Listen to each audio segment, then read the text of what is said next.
এক গ্রামে এক অতি দরিদ্র বুড়ি বাস করত। বুড়ি এতই দরিদ্র যে ঠিকমতো খেতেও পারত না। একদিন বৃদ্ধ মহিলা একটি ক্ষেত থেকে কিছু বীজ সংগ্রহ করলেন যা মালিক ফেলে দিয়েছিলেন। তিনি বীজ সিদ্ধ করে খাওয়ার সিদ্ধান্ত নেন। প্রচণ্ড ক্ষুধার্ত হওয়ায় বুড়ি তা সহ্য করতে পারল না। কয়লা জ্বালানোর জন্য কিছু খড় আগুন জ্বালিয়ে চুলায় গুজে দেওয়া হয়েছিল। তড়িঘড়ি করে বীজগুলো চুলায় ফেলার সাথে সাথে একটা বীজ খড়ের পাশে মেঝেতে পড়ে গেল। বুড়ি তা দেখেনি। কিছুক্ষণ পর কয়েকটা কয়লা জ্বলন্ত চুলা থেকে লাফিয়ে মেঝেতে খড় এবং সিনের মধ্যে বসল। বিষয়টিও বৃদ্ধার চোখ এড়ায়। তার সমস্ত মনোযোগ খড়ির দিকে। বুড়ি যখন খেতে অধৈর্য হয়ে গেল তখন মেঝেতে খড়কুটো ফিসফিস করে বলল, বন্ধুরা কোথা থেকে এসেছো?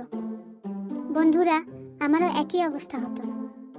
বুড়ি যেভাবে আমার ভাইদের চুলায় ঠেলে দিয়েছিল তারা সবাই ধোঁয়ায় পুড়ে গিয়েছিল।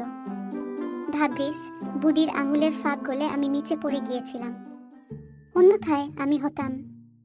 আমি এখন আমার ভাইদের মতো ধোঁয়ায় গ্রাস করেছি এবং বাতাসে অদৃশ্য হয়ে যাব। কয়লা বলল, বাবা, আগুন থেকে বাঁচলাম, চুলার আগুন থেকে বাঁচলাম, না হলে এতক্ষণে পুড়ে ভাজা হয়ে যেতাম। চামড়ায় আগুন ধরার আগেই আমি আমার জীবন নিয়ে পালিয়ে গিয়েছিলাম। সিমস্ট্রেস রিনরিনকে বললেন, এটা যদি আমার দরিদ্র বন্ধুদের জন্য না হতো আমি হাত পুড়ে যেতাম এবং আমি এতক্ষণে সুপ হয়ে যেতাম। একটা দীর্ঘ নিঃশ্বাস নিয়ে খড়কুটো বলল, বন্ধুরা, আমারও একই অবস্থা হতো। বুড়ি যেভাবে আমার ভাইদের চুলায় ঠেলে দিয়েছিল তারা সবাই ধোঁয়ায় পুড়ে গিয়েছিল।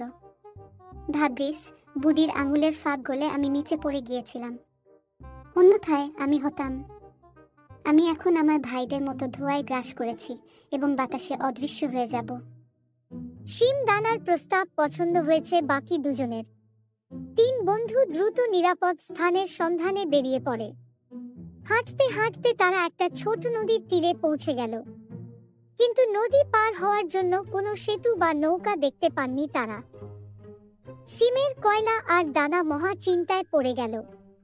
খা তখন দুজনকে সান্ত্বনা দিয়ে বললেন, চিন্তা করো না, আমার একটা চমৎকার বুদ্ধি আছে।